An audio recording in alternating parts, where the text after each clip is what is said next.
Hey everybody, and welcome back to Smith Party of Six. I'm Audriana Smith, and this is our family's homeschooling channel. So today I was just getting ready to go ahead and do our lesson plans for the upcoming week, and I thought that I would bring you guys along with me and show you how I structure everything. We're Charlotte Mason homeschoolers, and we use Ambleside Online, but you could really do what I'm about to do with the planning with any curriculum that you use, or even if you've built your curriculum yourself. So first I want to give you the lowdown on what you're going to need. I like to use a simple planner for our scheduling every week. I found it just at Mardell. I can try to find a link for it on Amazon and put it down for you guys in the description box.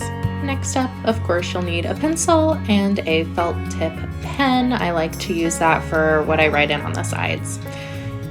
Then I also use an array of highlighters just to kind of keep things straight in my brain. Each of my children also has a couple of cubbies that are specifically theirs, and this helps me when it's time to plan. Whichever block I'm working on for whichever child, I will just go and grab the books from their cubbies. So first things first, whenever I get started, I go to whatever section for the month that we are in. So of course we're in January right now. Here you can see last week, all of my lesson plans there. So I'm just going to recreate the same thing over here. So if you're going to use a simple planner like I have, then this is what it's going to look like when you first open it up. It's just going to be all gray and blank, which is fine. It's a blank canvas for us to go ahead and fill in everything that we need. So you'll notice, I don't know if you'll be able to see it, if it'll focus enough. There is a space right here that says subject. I actually don't use that for the subject.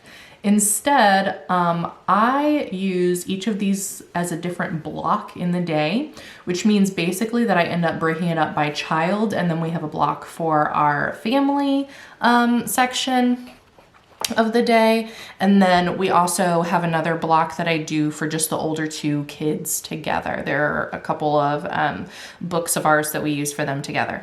So I'm going to go ahead and separate each of those out right now. Each child has a different color highlighter that I use for them. It just happens to be each one of their favorite colors for the most part. So then I have a section here for each part of the day. Aspen's always first because he's my early riser. Elijah likes to try to go after him. Then by then everybody else is kind of woken up. We do our chores, all that sort of stuff for the day. And when we restart, we'll have some family stuff that we have in the morning. I'll end up splitting this section because some of it we'll save for the afternoon. Then I'll do Arwen's stuff and Alexia's last. Of course, these things kind of can be shuffled around throughout the day. So sometimes I might do Aspen's and then Elijah's and then the big kid stuff together before moving into Alexia, and then Arwen's last, and we'll just save all of our family stuff for the end of the day. I kind of like structuring things in blocks like that so that it can kind of be moved around and be flexible as we go. And then I also write in who is going to be doing that block with me. So you can see big kids and Alexia, Arwen, family, all of that.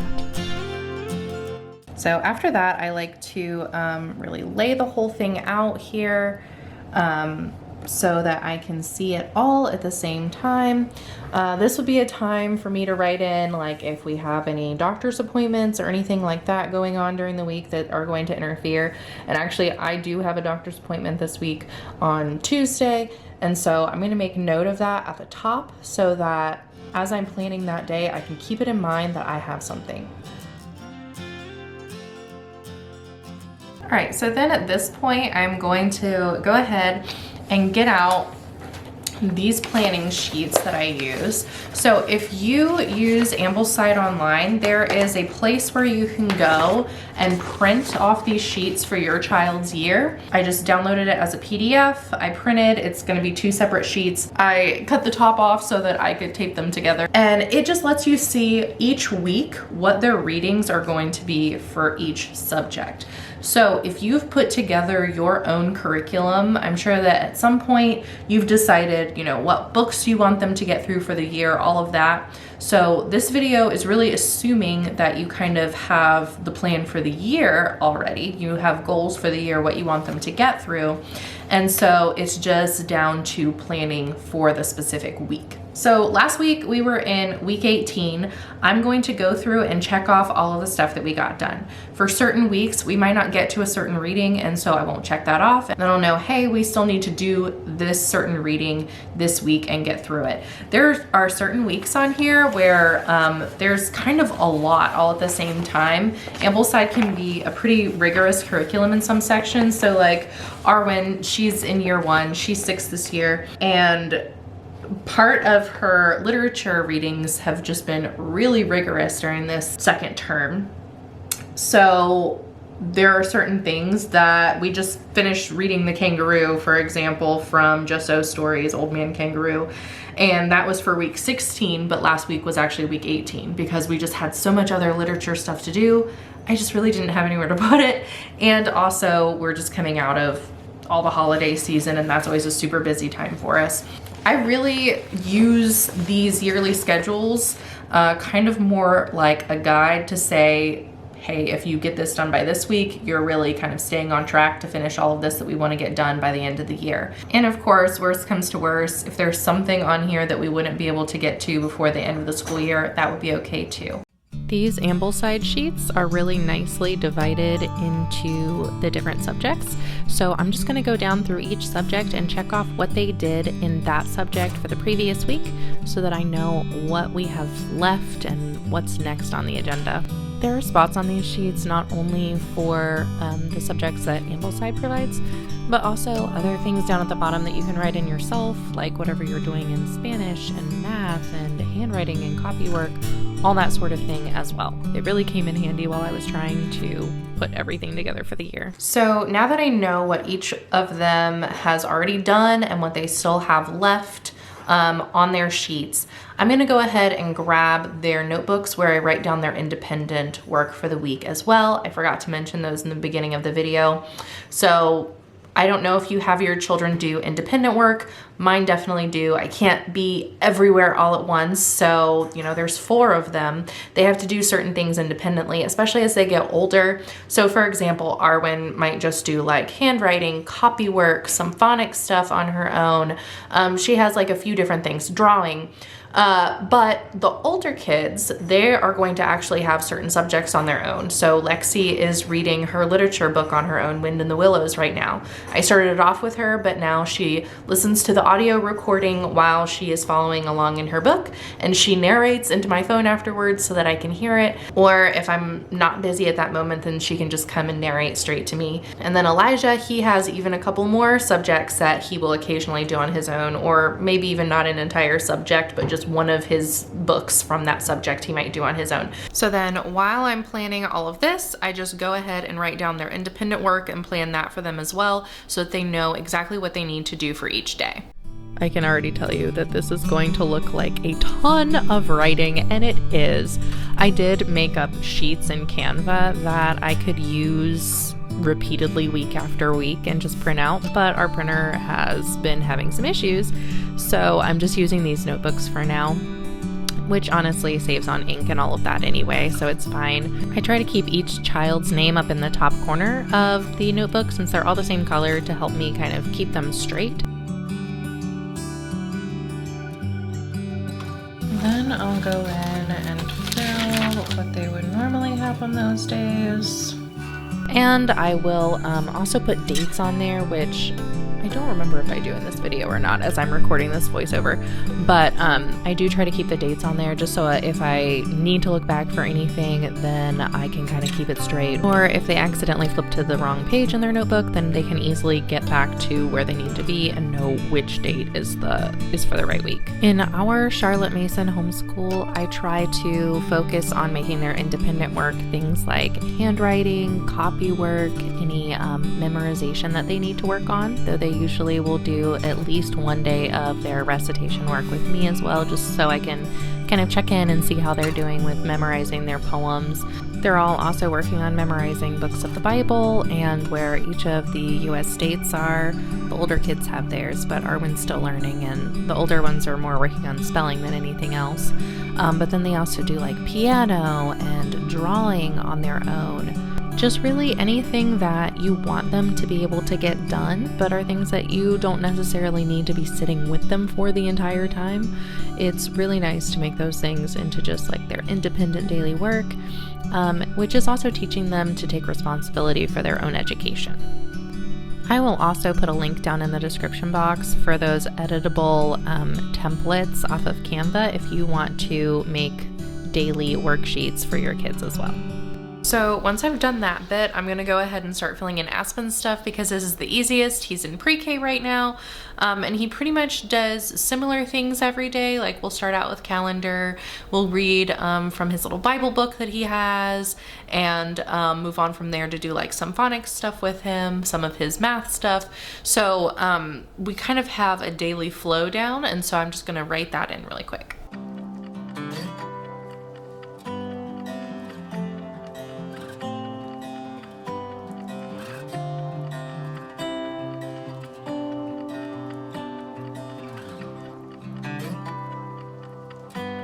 After working with Aspen's schedule for the week, I'm going to go ahead and start to fill in our family schedule as well. You can see me filling in our Bible stuff. I kind of have to refer back to see what we finished up with last week before filling it in. And then we'll also do scripture memory and switching up with hymn and folk song, trying to keep things interesting.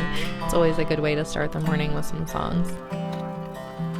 We also do Spanish in the morning, and then that's where our break in family lessons happen. And whatever other 2 or maybe even sometimes just 1 lessons that we have as a family, we'll do in the afternoon when we're done with our lunch. I use my felt tip pen to just make a line to separate the 2, kind of to keep it straight in my brain so I'm not having to think too much about it as the day is going on. Our afternoon family subjects are the ones that rotate for us, so it's never the same thing for 2 days. So at that point then I have all of my easier stuff written down that I know that I can just kind of plug in there.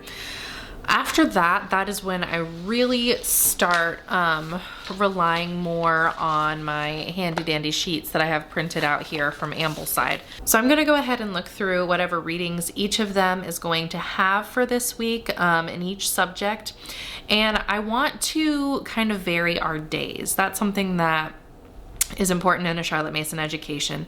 You know that you want them to have a feast of education, and you never want it to feel mentally just like overwhelming or like drudgery. There can be challenges. Of course, it's good to challenge our kids, but it's not good to make them like dread school. Oh, we just do the same things every single day, or even putting things that are similar too close together. So I'm not going to put a history lesson right before a literature lesson, because a lot of our history is obviously very literature based. And so I'm not just going to have both of those things one right after the other. You also might be looking at my schedule as I go through and thinking, how do they fit all this in a day? Especially if you're not used to the Charlotte Mason method of homeschooling. I shouldn't say method, Charlotte Mason's principles of homeschooling. But it's just because, again, we want to give them a feast of education, and we're able to have so many in a day because our lessons are very short. So each lesson really is only taking about 15 minutes. Math, as they start to get older, is a little bit more than that. It's not going to just be 15 minutes. But other than that, everything is going to be fairly short. And of course, when we have things in there, like you saw a minute ago, like hymns or folk songs, it's just the length that it takes us to sing that song. So we're doing like 5 minutes max for those. So again, we're able to do so much in a day just because it's fairly quick. But to kind of break this down for you here, I'm looking at Elijah's really quick first. When I look at history, it's right there at the top for week 19. He's going to be reading from This Country of Ours, chapter 17, and he's also going to have Island Story, chapter 78 in that book. So what I'm going to do then is pull both of those books off of the shelf. Well, for This Country of Ours. It's actually online. It's on our Kindle. So I'm going to pull Island Story off the shelf. I'm going to grab my laptop and look at This Country of Ours on our Kindle app, and I'm going to see how long each of those is. For example, Island Story, a lot of times we just do it in one sitting. So he'll do the entire lesson in a day. For This Country of Ours, we usually break down the readings a lot more, and it might be spread out throughout the rest of the week. He'll just do short snippets every day then for This Country of Ours. So I'm going to go ahead and start plugging everything like that in. So this is really just a matter of going in and counting pages, or if you're following along in an audiobook, seeing how long the audio recording is and kind of deciding, okay, can we do this entire thing in one sitting? So as a Charlotte Mason homeschooler, can we read this and then my child also narrate this back in about a 20-minute time frame? 20-25 minutes, just kind of depending on how old they are and what the subject is, all of that. So is that feasible? Or do we need to split this up into more bite-sized chunks? And if so, where do I want to split it?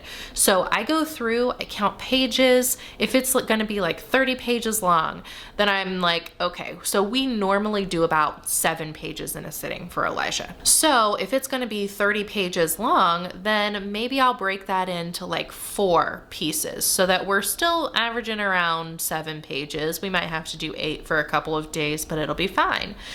But I won't just randomly cut it off at the end of that page. I'll kind of look around to see in that general area, okay, where is a good stopping place? Would it make sense for us to go ahead and stop here today? Or even it can kind of be fun, will this leave us on a little bit of a cliffhanger to see what's going to happen tomorrow? That's always a good time too. He's like, no, we have to keep going. So I'm just gonna go ahead and go through and look for stuff like that, decide where I need to break off our readings each day and start plugging them in while remembering to kind of vary things. So if I'm going to do a history lesson with him first, then after that I'm going to put in probably a math lesson. Then after that I might put in his natural history, which is his science lesson. And then I might go ahead and give a brain break and do some poetry before moving on to the next thing. So that's just basically how I'm going to schedule it. And if I do that for one day, I'm not going to do the exact same thing the next day. So then I might put a literature lesson first the next day, and then have some science, and then do poetry, and then save math for the end of the day or something like that. So I'm going to vary it as much as I possibly can to keep our days interesting and keep their brains engaged. This is really the bulk of the planning right here, is going through and counting pages and just filling in everything that I need. So this is what takes up most of the planning time. So as I'm going through, what I'm doing, for example, here I put Marco Polo for Elijah here on this day. So he is only going to read 1/4 of this chapter on this day. So when I put this 1/4 here, what I'm actually saying is that this is reading number 1 out of 4. So for example, he had, and I forgot about it at first, but he has a carryover from last week, the ending of chapter 16 for This Country of Ours. So this will be reading number 3 out of 3. So once I hit that, I know that I'm done with that chapter and we can move on. So after then he does Island Story for history on Tuesday, then we'll go back to This Country of Ours probably for the remainder of the week, because like I said, those chapters tend to be a little bit longer, and so I'll probably split it up into 3 parts is usually what ends up happening. But I just wanted to kind of show you, that's how I keep it straight in my mind. So this is reading number 1 out of 4. And then when he has it again the next day, it'll be reading number 2 out of 4.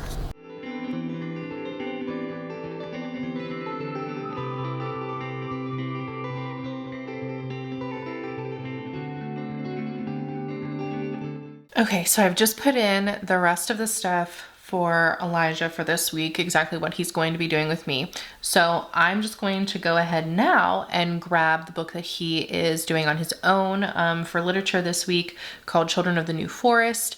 And I'm going to look at those chapters and write what days on his independent work that it might be good for him to read those chapters and narrate them. I will say with Elijah, I'm a little more flexible. Sometimes he decides that he wants to go ahead and finish something early, and I say go for it. But I at least go ahead and have a plan for him laid out to follow, and then we can kind of adjust as the week goes on. Sometimes even, one of the kids might be a little bit more tired or just like kind of not feeling well that day, and I won't make them do all their independent work. It's just a guide, and normally that's exactly what they do on that day. But don't feel like anything that you write down is somehow set in stone and you have to absolutely follow it that way, or, issues are going to happen and your kids are going to fall behind and it's going to be awful. That's what I love about homeschooling, is that it is more free, and it's teaching them about education and about learning, and giving them principles to follow that they can carry on throughout the rest of their life. And if it's so rigid, sometimes that makes it not sustainable for you or for them. And here we've got Children of the New Forest, which, by the way, if you don't know anything about Ambleside, I highly suggest, even if you don't decide to use it fully as a curriculum, their book choices are on point. We have really loved Ambleside so far this year. Okay, so that chapter is not bad. He would probably do that in a day. That wasn't super long. Some of these can get very long, and then I'll go ahead and give him like a suggested stopping place for that day. That one seemed a little bit longer, so maybe tell him like about halfway for that one. Okay, so chapters 15 and 16. And yes, do not cringe. He dog ears almost every single one of his books. There's certain ones that I'm like, no, use a post-it note as a bookmark for that one, but he dog ears a lot of them. So now I've just grabbed his notebook here. I usually keep a name written in the corner just so I can remember who's who. I did have sheets that I made for this, but our printer is on the fritz. So I'm just having to write in everything, and I keep their name up at the top just to help me keep it straight so I'm not grabbing the wrong one the whole time. Children of the New Forest. All right, and that is a wrap on Elijah. So I'm just gonna go through and do that same thing for each of my kids. Just kind of breaking it down, looking at each reading that they have, and filling in from there.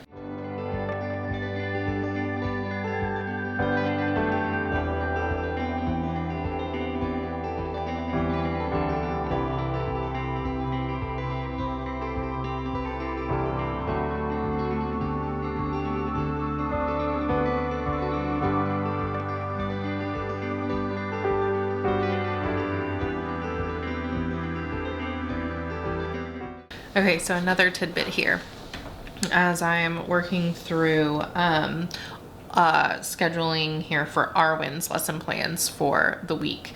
So she has a story that she's going to be reading in a book that she has called 50 Famous Stories Retold.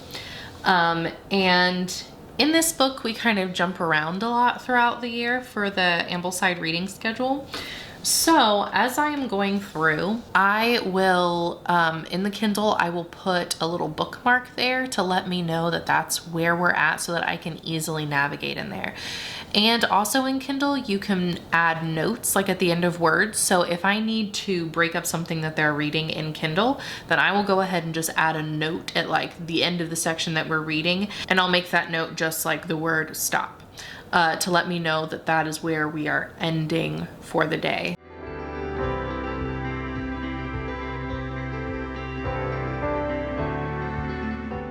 Okay, and that is a wrap. I have officially finished all of the planning for this week. I will go ahead and give you a quick peek at what it all looks like. So here is the end result of what this week is going to look like for us.